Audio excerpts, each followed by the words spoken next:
Few shows in television history are as beloved as I Love Lucy. With Lucille Ball's unmatched comedic brilliance and Desi Arnaz's charm, the series redefined laughter for generations. It wasn't just a sitcom, it was pure joy on screen, filled with unforgettable moments that still make audiences smile today.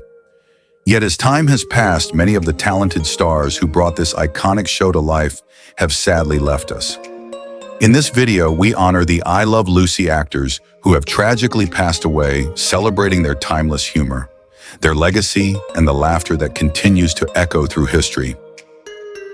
Lucille Ball was born on August 6, 1911, in Jamestown, New York, and at 40 she exploded into television history as Lucy Ricardo in I Love. Lucy 1951, the irrepressible, meddling, and ambitiously chaotic housewife whose relentless pursuit of stardom and constant scheming turned domestic comedy into an art form. Lucy's charm lay in her vulnerability and audacious antics, winning viewers' hearts, while simultaneously reflecting Ball's own perfectionist tendencies and uncompromising drive behind the camera. Childhood for Ball was fraught with hardship growing up in a financially unstable family. She endured teasing over her unconventional looks and battled a profound sense of inadequacy, which she masked through humor and determination. Her career path was punctuated with both brilliance and scandal.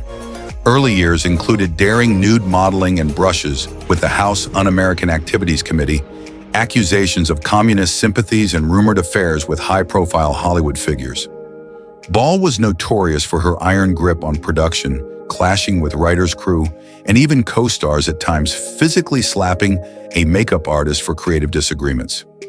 One of her greatest professional feats and pressures was co-founding and running Desilu Productions, where she defied gender norms but faced immense scrutiny and internal studio politics, often accused of being ruthless or vindictive. Personal life challenges mirrored her on-screen intensity. A stormy marriage with Desi Arnaz, punctuated by his infidelities, drinking and gambling, kept her under constant public scrutiny, while her later relationships remained private and cautious. Despite triumphs, she endured periods of isolation and exhaustion, the weight of managing both career and family exacting a toll. Lucille Ball passed away on April 26, 1989, at age 77, from a ruptured abdominal aortic aneurysm in Los Angeles, leaving a legacy and fortune of approximately $60 million built on acting, producing, and selling Desilu, a testament to her indomitable spirit and ability to merge genius with shrewd business acumen, forever transforming Hollywood for women. Desi Arnaz was born on March 2, 1917 in Santiago de Cuba, and at 34 he became Ricky Ricardo in I Love Lucy.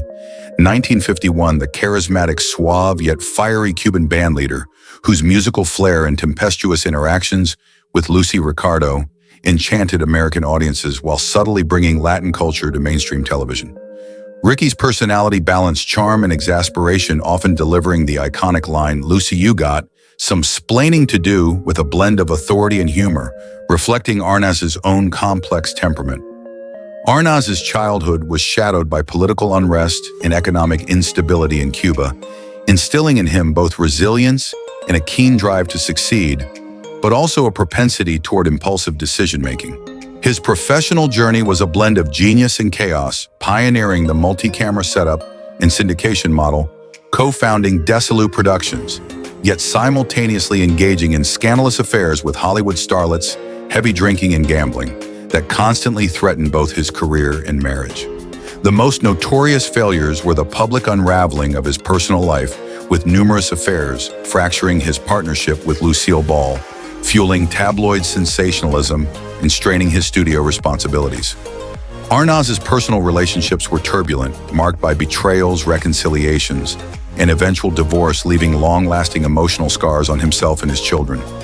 Health challenges compounded by years of stress and overindulgence shadowed his later years.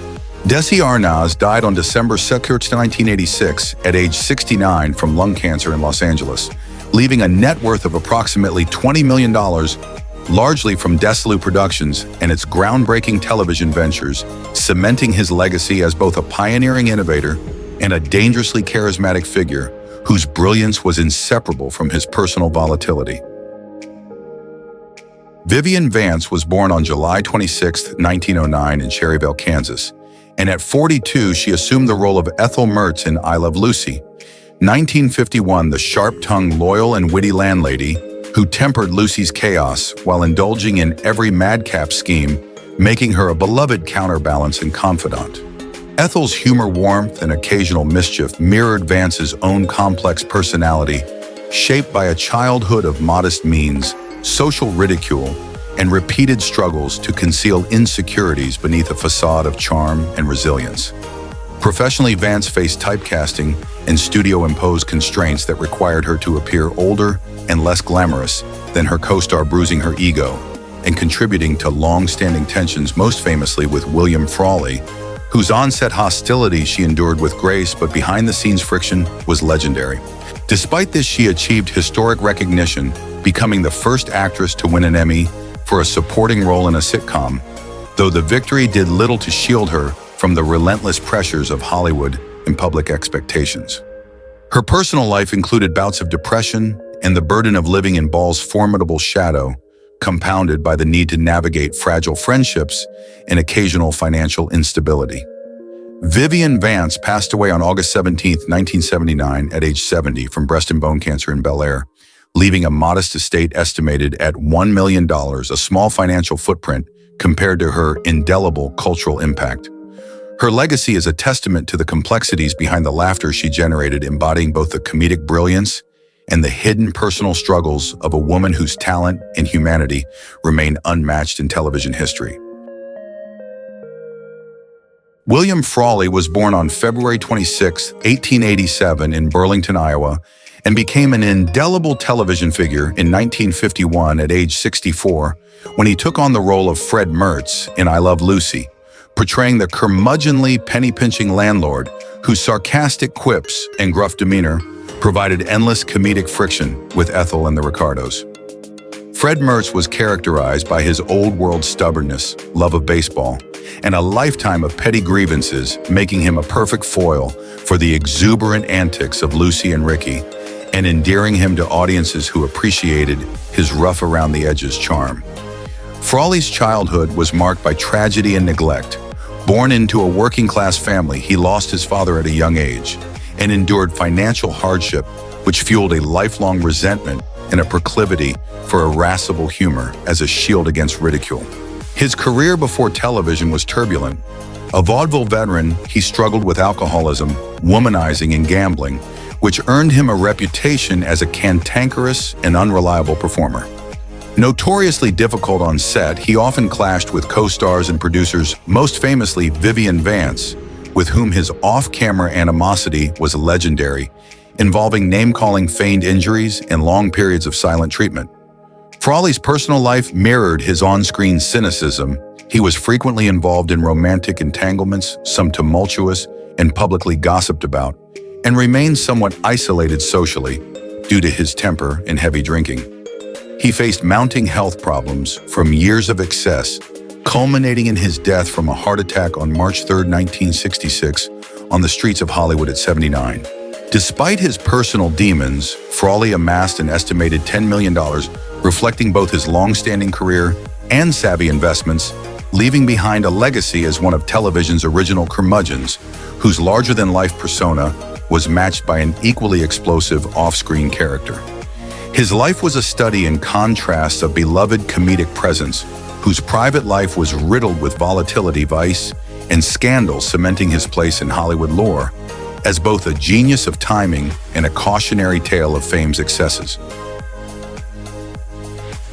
Jerry Hausner was born May 20, 1909 in Cleveland, Ohio, and at age 42 in 1951, he joined I Love Lucy as Jerry Ricky Ricardo's fast-talking, slick agent, embodying the shrewd, opportunistic, yet surprisingly loyal man behind the scenes who navigated the chaotic world of show business with both cunning and charm. Jerry's character brought structure to Ricky's tumultuous career, a blend of ambition, sly humor, and protective instincts that won viewers over with his mix of practicality and wit. Hausner's childhood was marked by hardship and early responsibility. Raised in a modest home, he faced financial insecurity and societal pressures, which instilled in him a drive to succeed and a tendency to maneuver cleverly in challenging situations. His career spanned decades of radio, television, and voice acting, including notable work on Mr. Magoo and Dick Tracy, but it was peppered with conflict. During his time on Lucy, he famously stormed off a live taping after a botched gag he believed sabotaged him, sparking a feud with Desi Arnaz that never fully healed. Hausner was known among colleagues for sharp words, grudges, and a fiercely protective streak over his professional reputation, traits that sometimes limited opportunities and contributed to periods of career stagnation. Personal challenges included a life largely devoted to work at the expense of stable relationships, financial struggles despite consistent work, and the slow fading of public recognition.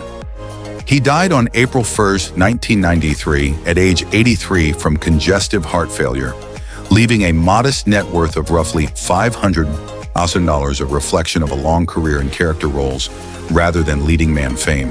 Hausner's life exemplified the paradox of Hollywood, a man whose on-screen cleverness and charm could never fully shield him from the volatility, tension, and fading adulation that haunted a lifetime spent in the entertainment industry's unforgiving glare.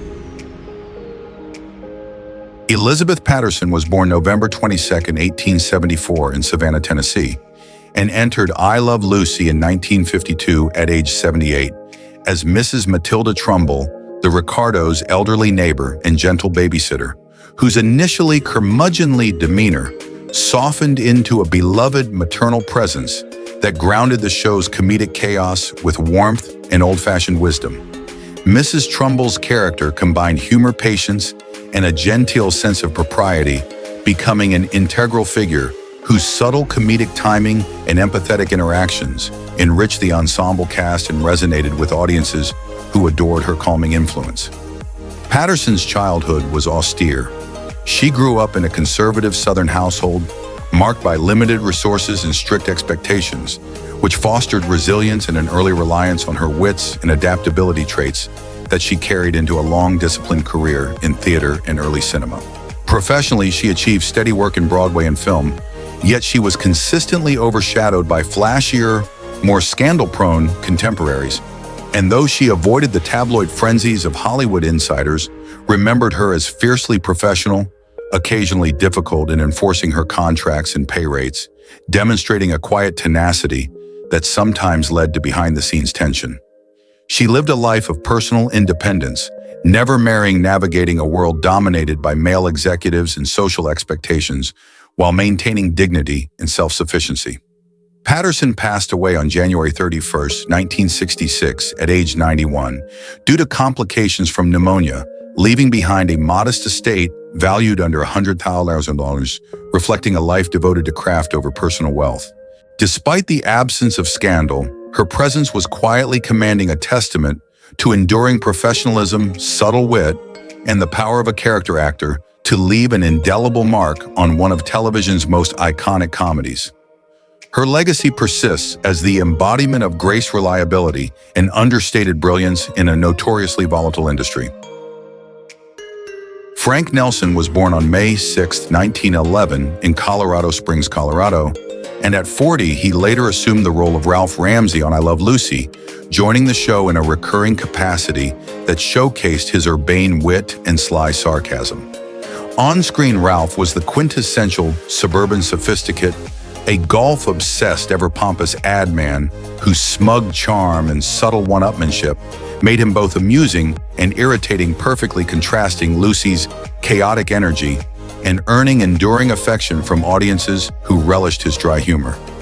Nelson's childhood was marked by early instability, growing up in a family that struggled financially during the post-World War I recession, with a father who demanded perfection and a mother often absent, forcing him to mask insecurities behind exaggerated confidence and a sharp tongue.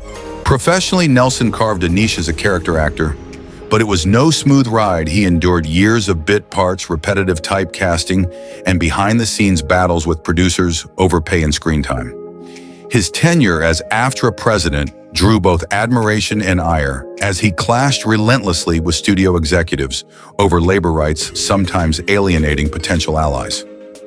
Off-camera, Nelson was fiercely private, yet wielded biting humor, occasionally stirring tension with co-stars and crew through relentless teasing and sarcasm, though no major scandals surfaced. His personal life was punctuated by the quiet tragedy of limited family contact and a lifelong bachelorhood that fueled rumors of romantic misadventures, none of which he confirmed. Despite these struggles, Nelson remained professionally active until late in life, his razor-sharp wit sustaining him. He died on September 12, 1986, at age 75 in Hollywood of cancer, leaving an estate valued at roughly $1 million, a modest fortune reflecting decades of relentless work and the subtle power of turning a single catchphrase into a lasting career. Ralph Ramsey may have been a minor recurring figure on screen, but Frank Nelson's legacy endures as a master of timing sarcasm and the hidden struggles behind Hollywood's gleaming surface. Doris Singleton was born on September 28, 1919 in New York City, and at 34 she took on the role of Caroline Appleby in 1953, the elegant and subtly manipulative foil to Lucille Ball's Lucy. Caroline was witty, polished, and slyly competitive, embodying a social veneer that heightened Lucy's comedic misadventures, while offering viewers a portrait of sophisticated rivalry. Her calculated grace and occasional thinly veiled cruelty made her unforgettable despite limited screen time. Singleton's upbringing was steeped in hardship. The Great Depression shadowed her childhood. Her family faced financial precarity, and early education was interrupted by illness and domestic upheaval, leaving her to cultivate self-reliance, shrewd observation, and a performance instinct that would later inform her career. Professionally, Singleton navigated the demanding world of radio and television with discipline, yet she endured repeated typecasting as the other woman or social rival, while contending with the gendered limitations of mid-century Hollywood that often sideline actresses once they reach their 30s. Though she avoided the tabloid scandals that consumed many contemporaries, whispers circulated of her simmering resentment toward the Lucy team for opportunities she felt were withheld, and she was occasionally criticized for her reportedly icy demeanor on set, which fueled rumors of personal clashes. Her private life, carefully guarded, included a marriage that ended quietly, children whom she sometimes struggled to balance with her career, and persistent health challenges in later years. Singleton remained committed to her craft until retirement, cultivating a reputation for elegance and professionalism. She died on June 26, 2012 at age 92 from complications of cancer, leaving a net worth estimated at $1 million accumulated through decades of steady work residuals and prudent financial management. Caroline Appleby's cunning and poise mirrored Doris Singleton's own resilient, disciplined approach to a mercurial industry, ensuring her legacy as a quietly formidable figure in television history. Catherine Card, born October 4th of 1892 in Butte, Montana, was 62 when she joined I Love Lucy in 1954 as Mrs. McGillicuddy, the scatterbrained, doting mother of Lucy Ricardo, whose constant meddling and mispronunciations, like calling Ricky Mickey, added chaotic charm to the show. Mrs. McGillicuddy's offbeat humor and oblivious affection made her a memorable figure in the sitcom's tapestry, embodying the blend of love and exasperation that defined the Ricardo household. Card's childhood was marked by financial insecurity and early family losses, forcing her to rely on imagination and resilience. Often ridiculed for her small-town upbringing and lack of formal education, she learned to mask vulnerability with wit and expressive performance. Her career was largely constrained to radio and minor television roles, transitioning to TV late in life. And though she avoided scandal, she quietly resented being pigeonholed as the foolish old lady, which limited her opportunities and creative fulfillment. Off-screen, she navigated an industry dominated by youth and glamour, with steady professionalism, but without the fame or fortune afforded to contemporaries, often taking supporting roles for survival rather than acclaim. Her personal life was largely private, marked by modest domesticity and a focus on her craft rather than romantic drama, which contrasted sharply with the flamboyant on-screen antics she portrayed. Catherine Card passed away from a heart attack on March 1, 1964, at age 71 in Los Angeles, leaving a net worth estimated between $1 to $5 million, accumulated from decades of steady work in radio, stage, and television. Her legacy is the embodiment of perseverance and charm, a late-blooming talent who demonstrated that nuanced character work could leave a lasting imprint on television history, proving that even secondary roles can resonate deeply with audiences when performed with heart and dedication. Richard Reeves, born August 10, 1912 in New York City, was 39. When he appeared in I Love Lucy, typically cast as the assassin and other intimidating tough guy roles that capitalized on his hulking presence and gravelly demeanor. His characters exuded menace and danger, a perfect contrast to the show's comedic chaos, leaving a lasting impression in fleeting appearances. Reeves grew up in a turbulent household in Manhattan, where economic hardships and frequent parental conflicts instilled in him a fierce independence and a tendency to embrace risk both socially and professionally. Off-screen, his life was a reflection of his on-screen persona, notorious for heavy drinking, barroom altercations, and gambling debts that strained personal relationships and career prospects. He had multiple brushes with legal troubles and occasional disputes on sets due to his volatile temper, earning a reputation as difficult to work with despite undeniable talent. One of his most serious setbacks was a spiraling addiction to alcohol that limited his opportunities and contributed to his premature death, cutting short what could have been a more varied career. Personal relationships were unstable, marked by breakups and estrangement, and he reportedly struggled to maintain lasting connections amid Hollywood's social pressures.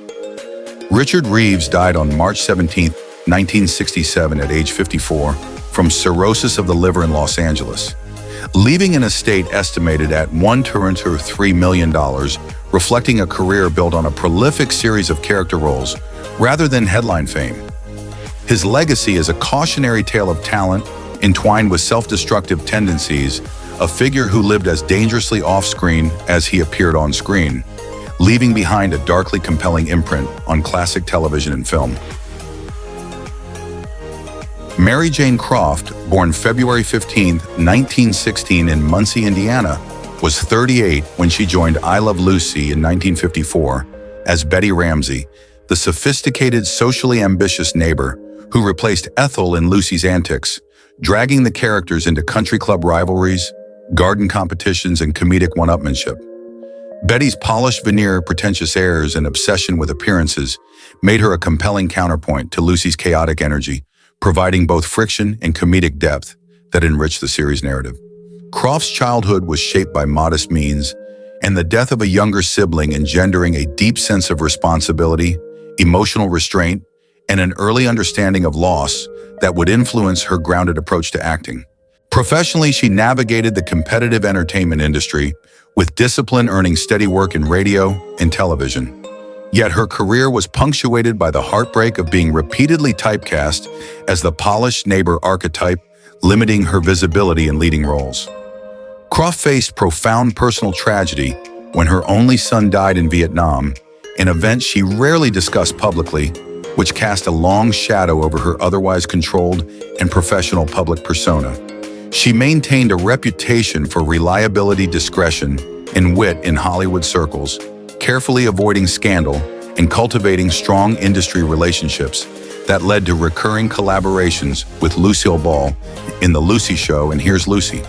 Mary Jane Croft passed away from natural causes on August 24, 1999 at age 83, leaving a net worth of around $1 million accumulated from decades of consistent performance royalties and prudent savings. Her legacy is the unsung backbone of classic television comedy, a consummate professional who balanced personal heartbreak with artistic dedication, proving that understated talent could leave an indelible mark on popular culture while maintaining integrity both on-screen and off. Fred Aldrich was born on December 23, 1904 in Wisconsin, and appeared in I Love Lucy in 1952 at age 48 as the neighborhood butcher, a seemingly inconsequential role that became memorable through Lucy's endless comedic torment over meat prices and rationing. On-screen, his character was gruff, pragmatic, and endlessly patient, a foil to Lucy's chaotic energy, grounding the absurdity of her antics with a working-class realism. Aldrich's childhood was marked by hardship, raised in a modest household. During the early 20th century, he endured financial instability, The early death of a sibling and relentless teasing for his thin frame and shy demeanor, forcing him to develop a tough exterior and dry wit that would serve him in Hollywood. Professionally, Aldrich was a consummate journeyman, appearing in hundreds of small roles across film and television, but he never escaped typecasting, often cast as bartenders, laborers, or background everymen. Though scandal never truly touched him, he struggled privately with chronic health issues, occasional depression, and the pressure of making ends meet in a highly competitive industry, with his most significant setback being repeated rejection for credited roles despite decades of reliable work. His personal life was similarly quiet but fraught a failed marriage early in his career, estrangement from distant relatives, and a life largely lived in obscurity outside Hollywood circles. Despite these challenges, Aldrich persisted, maintaining professionalism and a subtle charm that kept him in demand. He passed away on October 25, 1979 in Los Angeles at the age of 74 from natural causes. His estate was modest, valued under $100,000, reflecting a career built on consistency rather than fame, leaving behind a legacy of the invisible yet indispensable character actor who helped define the golden age of television comedy. Ross Elliott was born on June 18, 1917 in New York City and joined I Love Lucy in 1952 at age 35 as the slick publicity man, an archetype of Madison Avenue sophistication who guided Ricky Ricardo's career with effortless charm. Elliott's character exuded a calm, calculating charisma, providing a contrast to Lucy's impulsive energy while amplifying the comedic stakes, and audiences responded to his understated wit as a stabilizing force amid chaos. His early years were turbulent. Born to immigrant parents in a bustling New York neighborhood, Elliott experienced poverty, the loss of his mother at age 9, and repeated bullying, which forced him to mask insecurities behind charm and clever repartee. Professionally, Elliott carved a niche as a reliable character actor, appearing in over 200 television programs, including Star Trek and Perry Mason. Yet his career was not without friction. He faced brief blacklisting rumors during the McCarthy era, endured tensions over billing with producers, and was known to clash privately with co-stars over rehearsal delays. Personal life challenges included 2 short-lived marriages, a tumultuous affair that briefly made gossip columns, and a pattern of prioritizing work over relationships, which estranged him from close friends. Elliott maintained resilience, using humor and meticulous craft to navigate Hollywood's capricious environment, and even as health began to decline later in life, he continued working steadily. Ross Elliott died on August 12, 1999 in Los Angeles at age 82 from cancer, leaving a net worth estimated at $1 million accumulated through decades of steady character work. His legacy reflects the understated genius of a man who perfected the art of being indispensable without ever seeking the spotlight, a master of subtlety in television's golden era. Herb Vigran was born on March 5, 1910 in Cincinnati, Ohio, and appeared in I Love Lucy in 1952 at age 42 as Jewel, a minor but memorable figure whose sly, fast-talking demeanor amplified Lucy's comedic chaos while embodying the archetypal shifty-side character. Jewel's personality was cunning yet affable, a perfect foil for Lucy's boundless energy, leaving audiences amused by the subtle tension he added to each scene. Vigran's childhood was steeped in adversity. Raised during the Great Depression, he witnessed his family struggle to survive, endured teasing for his small stature, and coped with a father who struggled with alcoholism, shaping his sharp wit and streetwise persona. Professionally, Vigran became a prolific character actor, appearing in over 500 film and television productions, yet he grappled with the frustration of perpetual typecasting as shady salesmen, bartenders, or dubious side characters, never breaking into leading roles. Behind the camera, he was known for a quick temper, occasionally clashing with directors, and early rumors of heavy drinking and gambling colored his Hollywood reputation, though no major scandal ever defined him. Personal life challenges included a turbulent marriage and estrangement from his only child during a period of intense career focus. Despite these obstacles, Vigran remained dedicated to his craft, his professional persistence ensuring a career spanning decades. Herb Vigran died on November 29, 1986, in Los Angeles at age 76 from cancer, leaving a net worth of roughly $500,000 built from a relentless work ethic that made him one of television's most reliable and prolific character actors. His legacy endures as a quintessential example of the hardworking, often overlooked talent who helped define early American television comedy. Barbara Pepper was born on May 31, 1915 in New York City, and at 36 she appeared as a party guest in I Love Lucy, a fleeting but emblematic role that belied a turbulent and tragic life. On screen, her characters often radiated bubbly charm, vivacity, and playful allure. The archetypal life of the party, whose infectious energy contrasted starkly with the darkness that plagued her personal life.